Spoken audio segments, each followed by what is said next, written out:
마가복음 12장 13절에서 17절입니다. 마가복음 12장 13절에서 17절.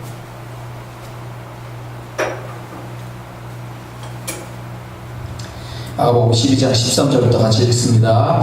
그들이 예수의 말씀을 채잡으려 하여 바리새인과 헤롯 땅 중에서 사람을 보내매 와서 이르되 선생님이여 우리가 아노니 당신은 참되시고 아무도 꺼리는 일이 없으시니 이는 사람을 외모로 보지 않고 오직 진리로서 하나님의 도를 가르치심이니이다. 가이사에게 세금을 바치는 것이 옳으니까 옳지 아니하니까 우리가 바치리까 말리까 한데 예수께서 그 외식함을 아시고 이르시되 어찌하여 나를 시험하느냐 데나리온 하나를 가져다가 내게 보이라 하시니 가져왔거늘 예수께서 이르시되 이 형상과 이 글이 누구의 것이냐 이르되 가이사의 것이니이다.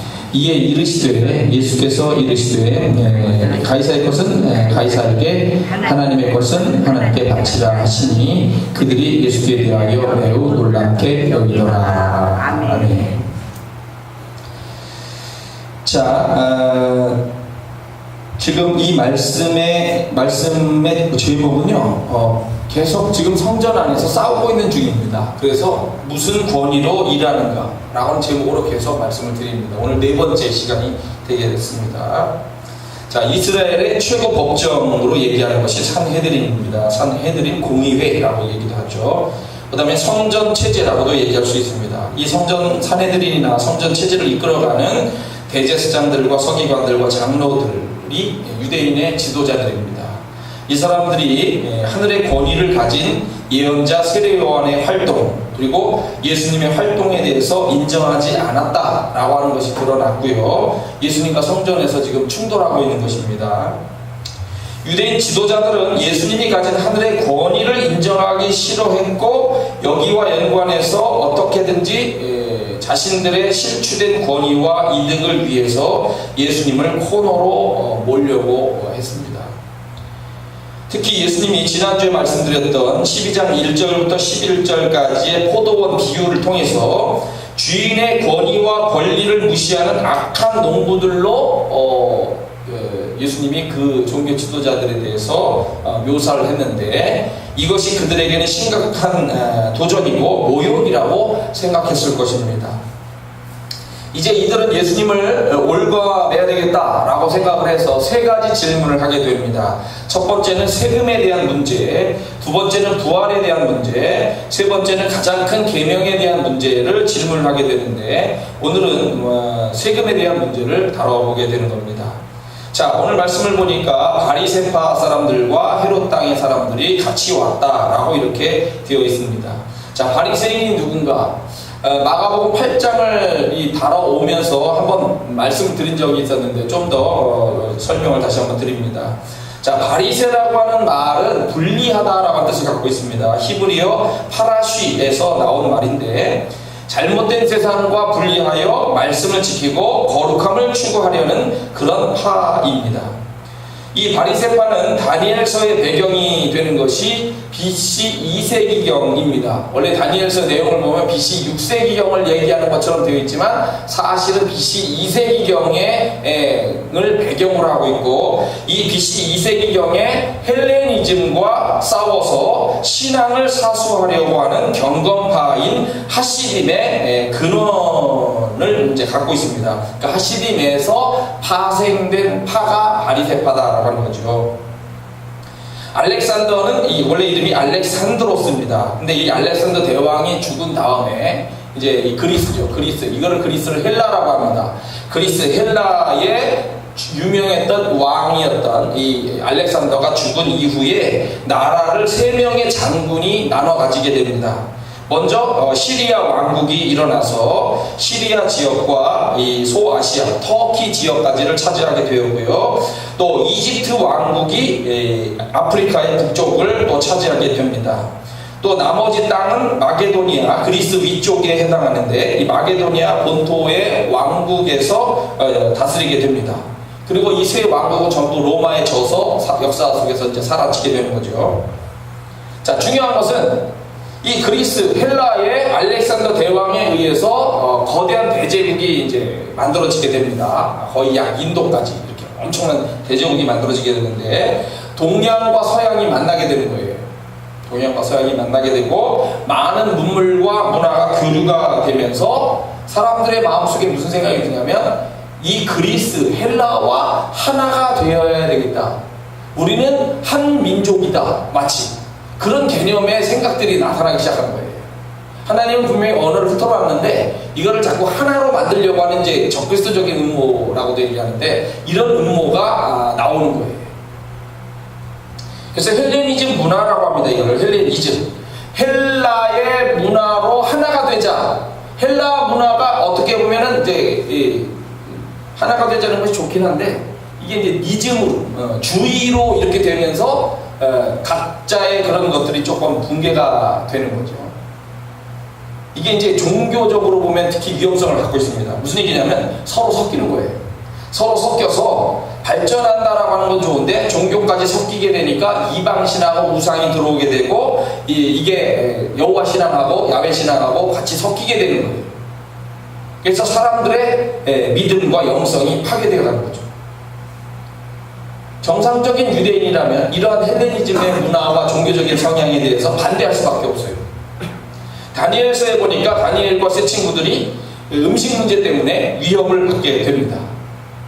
하나님은 율법적으로 기름진 그 고기 문제에 대해서 잘못된 고기들은 먹지 마라 라고 얘기했는데 넌 먹어야 된다 라고 압력이 들어오는 거니까 이 문제가 되는 거죠. 금으로 만든 우상, 물론 이 금을 또 설명하면 한참 걸립니다만 하나님은 세상이 이렇게 바뀌게 될 것이다 라고 하는 걸 얘기했어요.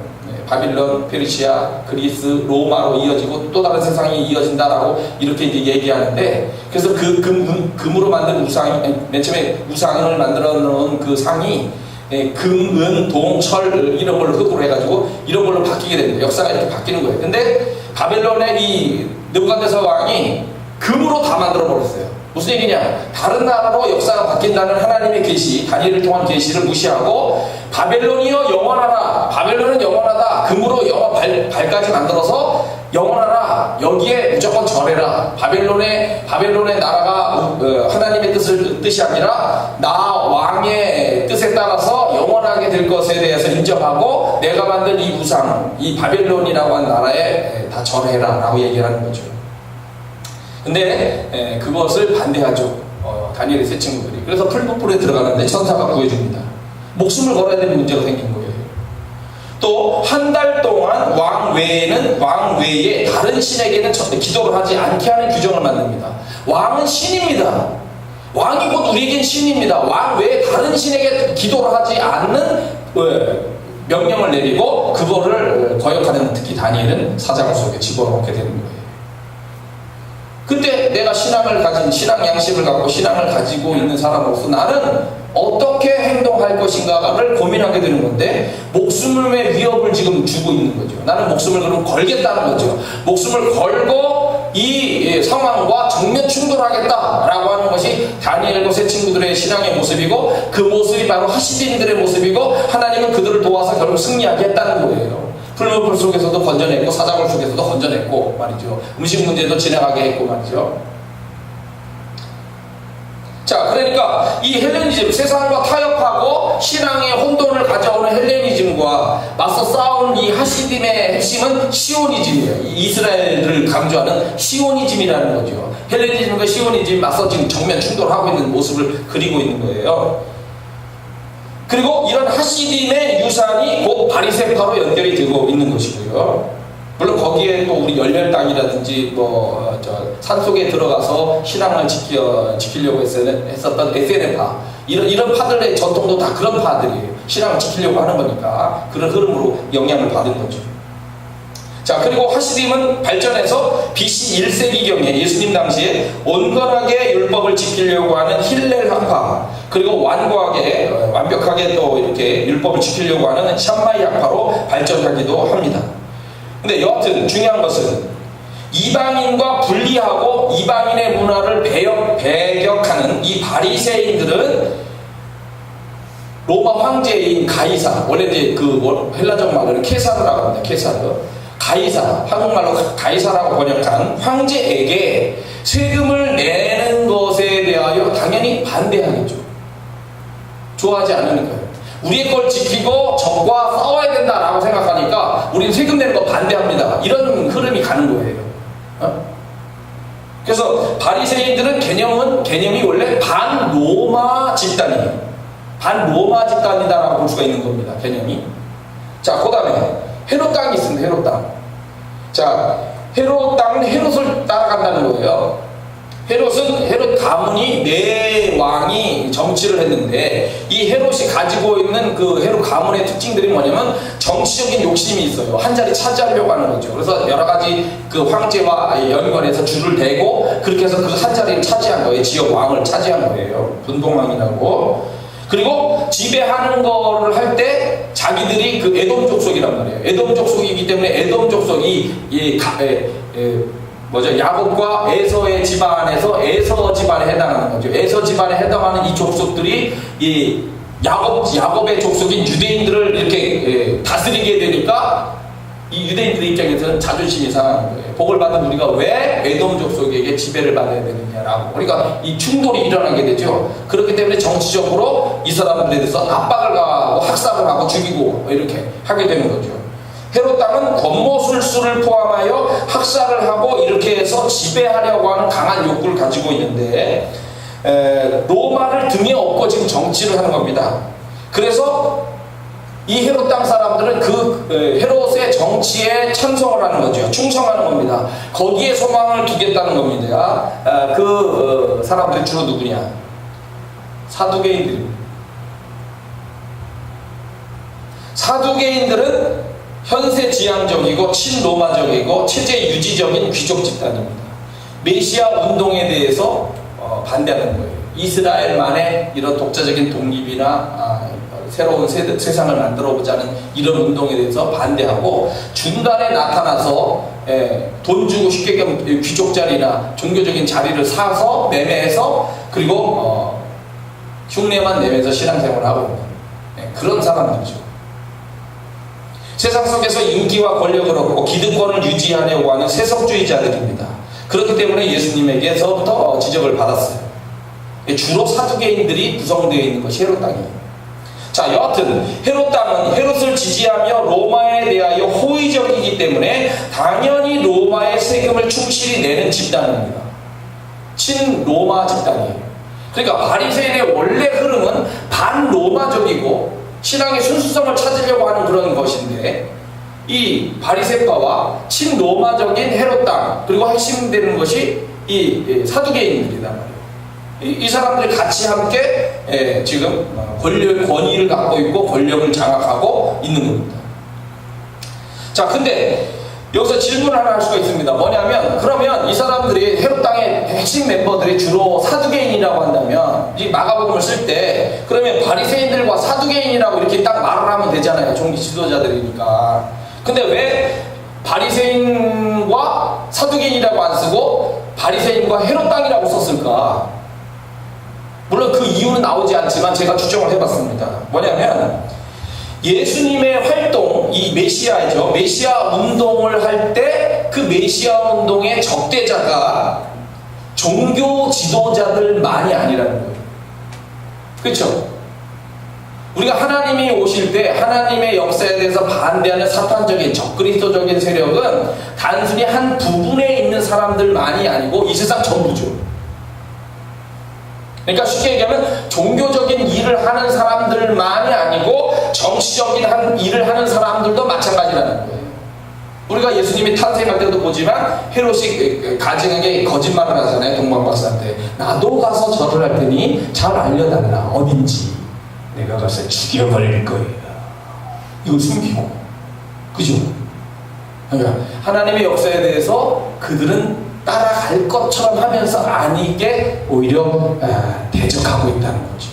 그래서 메시아 운동의 적대자가 종교적인 지도자들 뿐만 아니라 헤롯과 나아가서 로마 총독이라고 하는 정치권의 책임도 있었기 때문에 이런 정치적인 문제를 그대로 다루고 있지 않은가 보는 거죠. 예수님의 메시아 운동, 하나님의 나라 운동이 단순히 종교적인 문제만이 아니라 정치적인 문제와도 연관이 되는 것이고 인류의 흐름이 하나님 앞에 얼마나 적대적인가라고 하는 것을 보여주기 위한 단어로 일부러 헤롯당이라고 쓰지 않았는가 저는 판단을 해본 겁니다. 여튼 반로마 집단인 바리새파 사람들과 친로마 집단인 헤롯 땅의 사람들이 하나로 뭉쳐서 하나님의 편이 아니라 자기 자신들의 이득을 위해서 지금 움직이고 있는 것이 정치 논리라고 하는 거예요. 나아가서 얼마 후에 보니까 헤롯과 빌라도 총독이 서로 원수처럼 지내왔었는데 예수님을 죽이는 것이 서로의 이득에 맞다라고 하는 것 때문에 친구로 바뀌었다라고 하는 것이 누가복음서 23장에 고발하고 있는 내용입니다. 우리는 이런 이득을 따라서 움직이고 있는 정치 논리와 메시아라는 증거가 너무 많음에도 불구하고 예수님을 메시아로서 인정하고 싶지 않은 유대 종교 지도자들의 적그리스도적인 종교적 논리의 문제를 여기서 볼 수가 있다는 겁니다. 이것이 현실이라는 거예요. 그리고 오늘날 우리가 우리의 정치 안에서 또는 우리의 종교 안에서 때때로 발견하게 되는 문제이고 우리의 자화상 같은 모습이다라고 하는 겁니다. 그렇기 때문에 우리가 종교를 생각하고 신앙의 이런 문제를 따질 때 이득의 문제를 가지고 접근해서는 안 되고 신앙의 본질이 무엇이냐라고 하는 입장에서 반드시 먼저 생각을 해야 된다는 거예요. 나는 내가 생각하는 이득의 편에 서 있는가 아니면 하나님의 편에 서 있는가. 하나님의 권위와 권리를 인정하면서 살아야 되는 것이지 그렇지 않고 자기의 이득을 따라서 그걸 편법을 동원하고 그리고 결국은 대적하는 길을 선택한다면 그건 책망받을 일이 되는 것이다 라고 하는 겁니다. 자, 그럼 크게 두 번째, 자 바리새와 헤롯 당이 나왔어요. 두 번째, 그러면 이들은 왜 세금 문제를 가지고 나왔냐 이거예요. 자, 세금 문제는 간단한 문제가 아닙니다. 이게 메시아 운동이 가지고 있는 정치적이고 직접적인 문제였기 때문입니다. 하나님 나라의 운동과 연관되기 때문에 문제라는 거예요. 자, 이스라엘 백성들이 성경과 교육을 통해서 메시아에 대해서 생각해 왔던 게 있습니다. 뭐냐? 메시아는 어떤 모습이냐? 다윗 왕 같은 모습이다. 다윗처럼 이스라엘의 독립과 자주권을 회복하고 구원을 위해서 이렇게 일할 것이다. 원래 이스라엘 백성들이 주변에 막 블레셋이라든지 암몬, 모압, 그 다음에 아람, 아래쪽에 에돔 족속, 이렇게 사방으로 둘러싸여가지고 그들로부터 많은 이렇게 약탈을 당해왔었는데 다윗이 왕이 되면서 이거를 다 제거하고 이들을 다 장악을 해가지고 조공을 받는 나라로 만들어버렸단 말이에요. 그런 다윗 같은 강력한 힘을 가지고 로마의 세력을 물리치고 이렇게 이스라엘을 완전한 독립과 구원으로 이렇게 하고 또 그래서 당연히 반로마적인 투쟁을 할 것이다 메시아는 그런 생각으로 그들이 성경을 보았고 그렇게 교육을 받아왔어요. 자, 그래서 예수가 만약에 메시아라고 한다면 네가 메시아라면 반로마적인 생각을 가지고 세금을 바칠 필요가 없다. 로마와 맞서 싸워야 된다. 라고 말하게 될 것이고 그렇게 되면 이들은 반로마적인 행동을 이 사람이 하고 있다라고 고소할 올무를 갖게 되는 거예요. 자, 그러면 이 반대쪽에서 세금을 바치지 마라. 아니 세금을 바쳐라. 여기 금방 바치지 마라. 메시아적으로 바쳐라 라고 하면은 이건 메시아 운동하고의 흐름하고 또 다른 문제예요. 그죠? 그러면 너는 메시아가 아니다. 메시아는 그렇게 얘기할 수가 없다 라고 또 올무로 얘기를 하게 될 거라는 거죠. 자, 이렇게 복잡한 문제인 겁니다. 납세의 문제는 원래 AD 6년에부터 일어나게 됐는데요. AD 6년에 헤롯의 아들 아켈라오가 추방을 당했다고 합니다. 퇴위를 당하는데 이 분봉왕이 퇴위를 당하면서 로마 총독으로 코포니우스라고 하는 사람이 로마 총독으로 임명이 됐는데 그때부터 시작해서 로마가 직접적으로 다스리는 문제가 시작이 되는 거예요. 영향력이 더 강력해졌다는 겁니다. 그래서 유대인들이 로마로부터 공세로 공적인 그런 세금으로 인두세, 머리당 이렇게 인두세라고 하는데 사람 하나당 세금을 바치는 그런 것이 요구가 되기 시작했다는 거 합니다. 그래서 매년 남자는 14세에서 65세까지, 여자는 12세에서 65세까지 1데나리온씩을 바쳐야 됐다는 거예요. 이것이 로마 황제의 제정으로 이제 들어가게 됩니다. 데나리온이라고 우리가 이제 알려져 있는데 원래 데나리우스입니다. 원래 로마적인 그 헬라어 말로는 데나리우스인데, 데나리온은 일꾼의 한 품삯에 해당하는 로마 은화입니다. 로마 제국에서 통일된 세금 화폐로 규정되어서 주로 통용이 되었다고 합니다. 로마 사람들이 사용하는 이 데나리온의 동전의 정면을 들여다보면은 그 신적인 황제를 이제 신격화합니다. 로마 사람들이. 그래서 신적인 신분을 가지고 있는 것의 상징이 뭐냐면 월계관을 씌우는 거예요. 월계관. 이게 이제 올림픽에서도 월계관으로 이런 걸 씌우는 그런 승리의 의미도 되지만 신적인 의미가 있기 때문에 로마 황제의 흉상에다가 거기다가 월계관을 씌워서 이렇게 표시를 했고요. 당연히 그 당시에 황제는 누구냐면 디베리오로, 우리 이제 성경에는 디베리오로 되어 있고 원래는 티베리우스입니다. 티베리우스가 황제였기 때문에 이 디베리오 황제의 흉상이 있고 거기에 월계관을 씌워서 신적인 황제다 라고 하는 거를 이제 이렇게 표현을 하고, 거기에 양쪽으로 글씨가 들어가는데